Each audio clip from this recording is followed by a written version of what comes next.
Shalom, sahabat Lexio Divina yang dikasihi Tuhan Yesus Kristus. Selamat hari Minggu. Saat ini kita akan belajar lebih banyak lagi tentang makna Natal. Salah satu ciri khas Natal adalah sukacita. Kita lihat lagu-lagu Natal mulai diperdengarkan, baik itu di rumah, baik itu di mobil, baik itu di tempat-tempat umum. Lalu kemudian kita mulai melihat hiasan Natal. Lalu kita melihat terutama di negara-negara dengan kebudayaan Kristen, maka kita akan melihat orang-orang mulai berpakaian dengan nuansa Natal. Mereka penuh dengan senyum, penuh dengan sukacita, saling membagi. Hari ini kita akan melihat kenapa sukacita itu menjadi ciri khas Natal, selain dari juga memberi hadiah. Kita akan melihat firman Tuhan dengan judul Sukacita Lahir di Bethlehem. Teks kita dari Lukas pasal yang kedua ayat 10 sampai dengan 12. Lalu kata malaikat itu kepada mereka, "Jangan takut, sebab sesungguhnya aku memberitakan kepadamu kesukaan besar untuk seluruh bangsa. Hari ini telah lahir bagimu juru selamat, yaitu Kristus Tuhan di kota Daud. Dan inilah tandanya bagimu. Kamu akan menjumpai seorang bayi dibungkus dengan lampin dan terbaring di dalam palungan." Kita berdoa. Kami bersyukur ya Bapa, pada saat ini di dalam nama Tuhan Yesus Kristus, Roh Kudus-Mu akan menuntun kami, menyatakan kehendak-Mu yang sempurna, menyingkapkan mata hati kami sehingga menerangi kebenaran firman-Mu ini dan membuat hidup kami tidak lagi menjadi sama. Istimewa di dalam penantian Natal ini Tuhan, kami akan mendapatkan makna sukacita yang sesungguhnya. Di dalam nama Tuhan Yesus Kristus kami berdoa. Amin. Ketika malaikat datang mengumandangkan berita kesukaan ini kepada para gembala-gembala di padang penggembalaan Bethlehem, ini sebuah momen atau peristiwa yang bukan sekedar sebuah kisah. Tidak dimulai dengan pada suatu ketika atau pada satu kali masa, enggak. Atau dia tidak mengatakan bahwa di tempat nun jauh di sana, tidak ada. Kisah Natal dimulai dengan sebuah catatan sejarah. Baik itu Matius memulai dengan catatan keturunan, silsilah, yang memperlihatkan bahwa itu adalah orang-orang dengan semua keturunan yang pernah ada dan pernah lahir. Di dalam kitab Lukas juga dimulai dengan catatan sejarah, yaitu dimulainya sensus dan pemerintahan Romawi dan juga wali negeri Syria melakukan semua tindakan-tindakan yang diperintahkan oleh Roma. Ini juga sebuah catatan sejarah. Tetapi yang lebih penting di sini adalah ketika kumandang malaikat itu mengatakan seperti ini, "Aku memberitakan kepadamu kesukaan besar." Dia tidak mengatakan, "Aku menasihatkan kamu." Dia mengatakan, "Aku memberitakan, kami memproklamirkan, kami membawa berita yang membawa kesukaan kepada semua orang, membawa sukacita."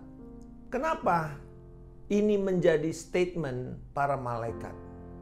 Karena proklamasi Injil mengumandangkan bahwa manusia tidak dapat menyelamatkan dirinya sendiri dari kuasa dosa.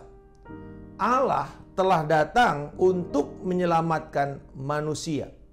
Inilah yang menjadikan Injil sebuah kabar baik, bukan nasihat baik.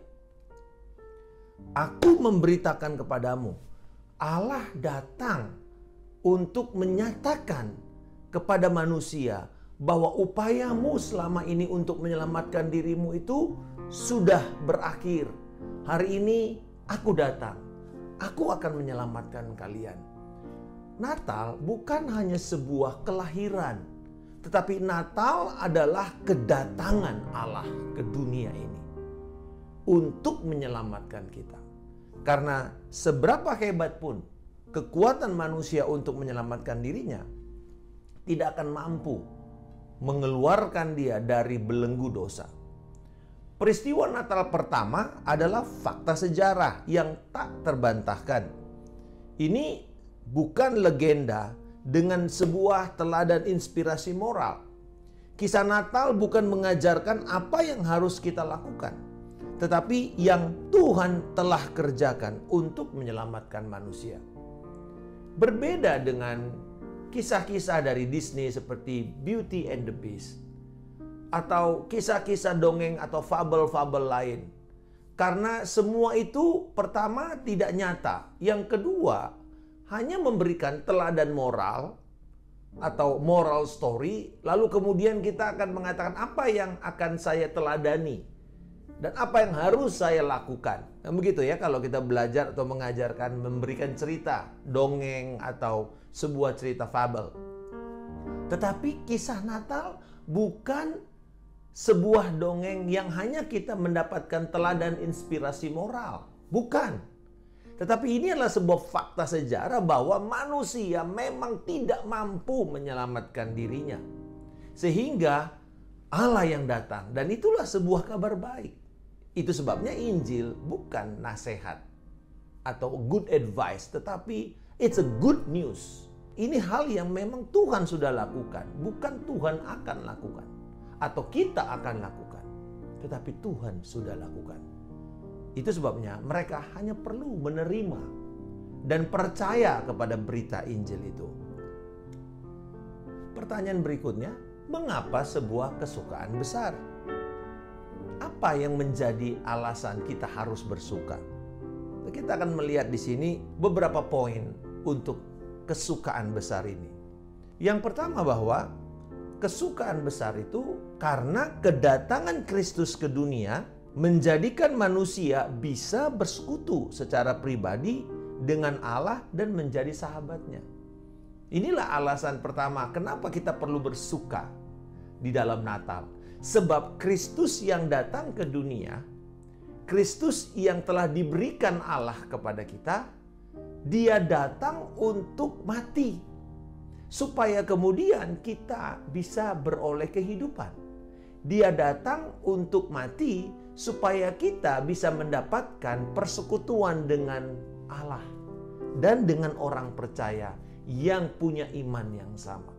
Tuhan menginginkan kita yang dulunya karena dosa menjadi musuh Allah, karena manusia memilih untuk beraliansi, bersekutu dengan dunia, dengan setan, dengan dosa. Dan Alkitab berkata bahwa persahabatan dengan dunia adalah permusuhan dengan Allah. Jadi tanpa sadar, semua manusia yang lahir dalam dosa sudah mendeklarasikan dirinya sebagai musuh Allah. Mungkin kita merasa, masa sih saya musuh Allah? Saya nggak pernah kok, saya baik-baik aja. Kita menjadi musuh Allah karena status kita sebagai seorang pendosa. Dan kemudian inklinasi, kecenderungan kita untuk terus mengikuti kedagingan, keduniawian, dan semua roh-roh kedurhakaan yang dari setan. Inilah yang membuat Allah bermusuhan dengan kita. Nah, ketika Yesus datang, Yesus harus menjadi sarana pendamaian Allah. Dan kemudian ketika Dia mati di kayu salib, Dia mengampuni dosa-dosa kita. Maka kita punya kesempatan untuk membangun sebuah relasi yang intim, sebuah koinonia, sebuah persekutuan yang intim dan erat dengan Allah. Itulah sukacita Natal yang pertama. Dikatakan oleh firman Tuhan, hari ini telah lahir bagimu juru selamat, yaitu Kristus Tuhan di kota Daud. Mengapa kesukaan besar? Yang kedua, karena kedatangan Kristus menggenapi perjanjian Eden atau perjanjian Firdaus yang memberikan penghiburan dan harapan kepada umat manusia untuk pemulihan segala sesuatu. Ketika Dia mengatakan hari ini telah lahir, artinya janji Allah sejak manusia gagal di Eden, ketika mereka berdosa, ketika mereka mulai memberontak kepada Allah, ketika mereka mulai mengatakan kami bisa menyaingi Allah, kami bisa menjadi Allah. Tidak beda dengan ajaran-ajaran zaman baru atau New Age yang mengatakan kamu punya potensi Allah dan karena itu kamu akan bisa dengan upayamu, dengan segala kekuatan kesalehanmu, kamu akan menjadi Allah. Kamu bisa menjadi Allah. Itu adalah tipuan setan. Tuhan menunggu pada waktunya. Dan ketika dia mengatakan hari ini telah lahir, berarti itu menunjukkan fulfillment, penggenapan itu sudah terjadi. Perjanjian Eden memberikan kepada kita satu penghiburan bahwa kita bisa dipulihkan. Segala sesuatu akan dipulihkan. Karena dosa yang terjadi oleh manusia pertama, maka kemudian sekarang oleh Adam yang kedua, yaitu Kristus, kita beroleh pemulihan, kita beroleh kembali otoritas, kita beroleh kembali kekuatan dari Allah tinggal di dalam kita dan membuat kita bisa melihat pemulihan-pemulihan. Apakah di dalam keluarga kita, di dalam kesehatan, keuangan, di dalam kehidupan kita, emosional kita, relasi kita, bahkan di dalam ekologi yang ada, alam semesta ini. Kita dipanggil untuk bisa mengelola kembali dengan benar untuk kemuliaan Tuhan. Kesukaan besar memberikan kepada kita persekutuan. Kesukaan besar karena kita bisa beroleh persekutuan kembali dengan Allah Bapa di dalam Kristus Yesus. Kesukaan besar karena perjanjian Eden memberikan kepada kita sebuah penghiburan, sebuah harapan untuk pemulihan segala sesuatu. Lalu ayat ini mengatakan juru selamat yaitu Kristus, yang artinya diurapi, dan Tuhan. Juru selamat Kristus yang diurapi. Sahabat sekalian, Yesus bukanlah seorang juru selamat amatiran, di mana dia datang dari sorga tanpa sebuah misi yang punya otoritas, tanpa sebuah misi yang resmi. Dia adalah juru selamat yang dipilih, yang ditetapkan dan diurapi Allah. Yesus memang telah ditetapkan, ditentukan sejak semula untuk menjadi keselamatan. Ini luar biasa. Dia tidak datang semau-maunya. Apa yang dia lakukan memperlihatkan selama dia di bumi ini ketaatan yang sempurna kepada Allah dan kepada kehendak Allah. Sehingga apa yang dia kerjakan ini sungguh berkenan kepada Allah di dalam kehidupannya, tetapi juga di dalam kematiannya. Ketika dia harus menjadi pendamaian, ketika dia harus menjadi sasaran murka Allah, supaya kita kemudian bisa kembali kepada Dia. Allah yang begitu berkuasa tanpa batas, kemudian menjadi manusia yang begitu terbatas, supaya kita manusia yang karena ketidakmampuan kita, karena dosa kita, beroleh kembali sebuah kesempatan untuk menjadi anak-anak Allah. Luar biasa bahwa kita memiliki juru selamat yang telah membuktikan dia berhasil pada waktu hidup, dia berhasil pada waktu mati, sehingga Allah berkenan membangkitkan dia dari antara orang mati. Dan itu sebuah pengharapan yang harusnya membawa sukacita yang meluap-luap ketika kita menyambut Natal. Kita mengingat dia telah datang dan dia akan datang untuk kedua kalinya. Lalu kemudian ayat berikutnya ini sangat menarik sekali. Kamu akan menjumpai seorang bayi dibungkus dengan lampin dan terbaring di dalam palungan.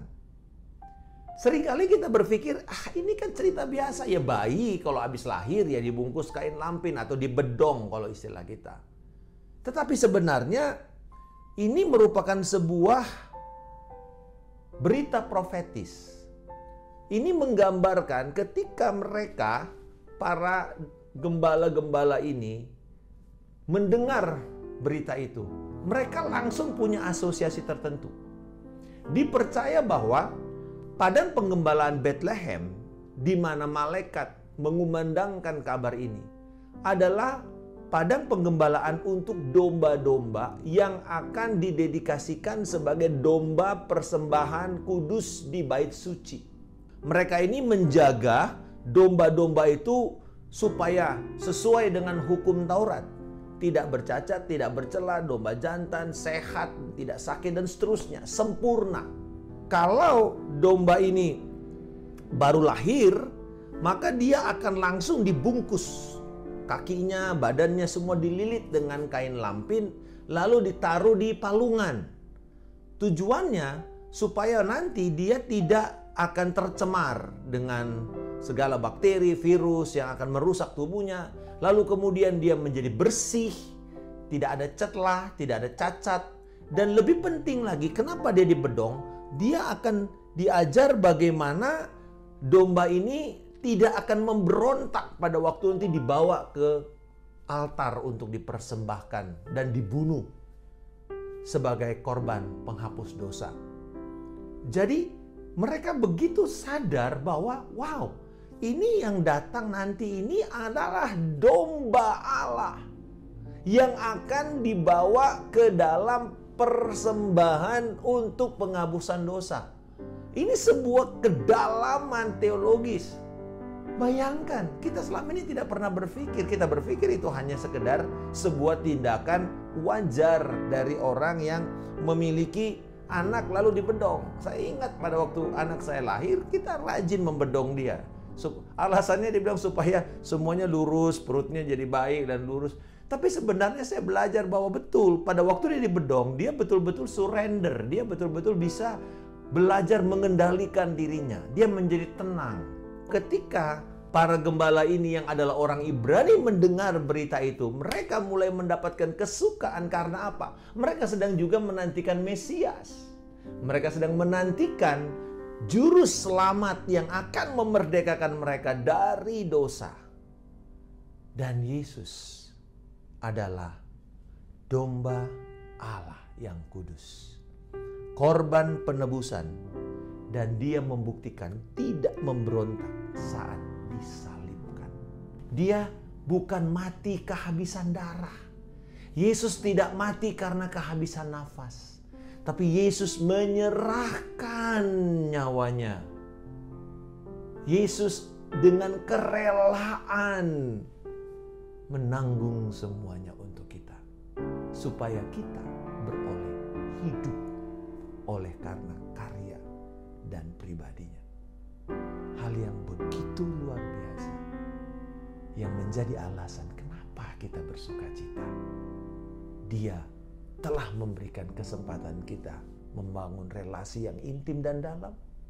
Dia memberikan kepada kita penggenapan akan pemulihan segala sesuatu selama kita hidup, dan nanti konsumasinya atau puncaknya pada waktu kita memerintah di kerajaan damai dan di Yerusalem yang baru.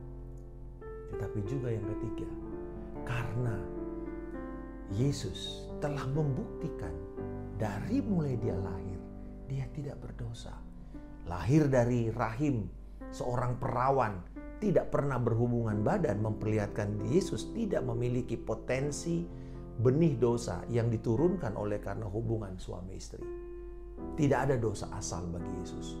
Tapi juga selama dia hidup, dia tidak berdosa.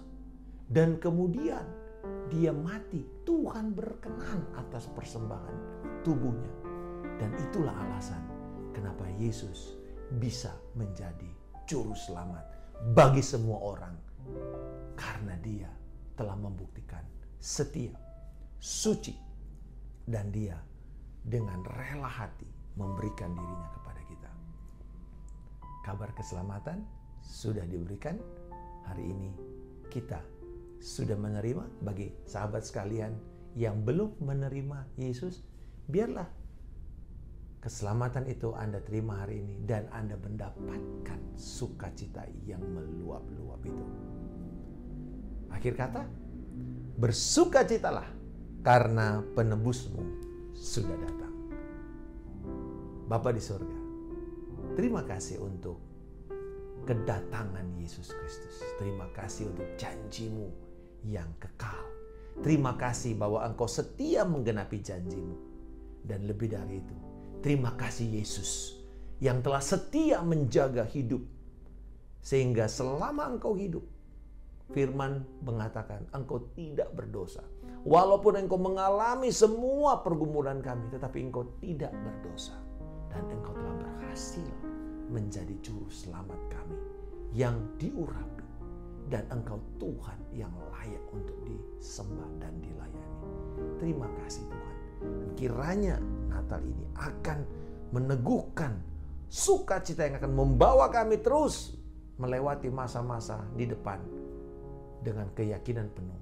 Tuhan setia menjaga kami. Dalam nama Tuhan Yesus Kristus, kami telah berdoa dan mengucap syukur. Haleluya. Amin. Salam kemenangan. Saya Pendeta Markus Simanjuntak.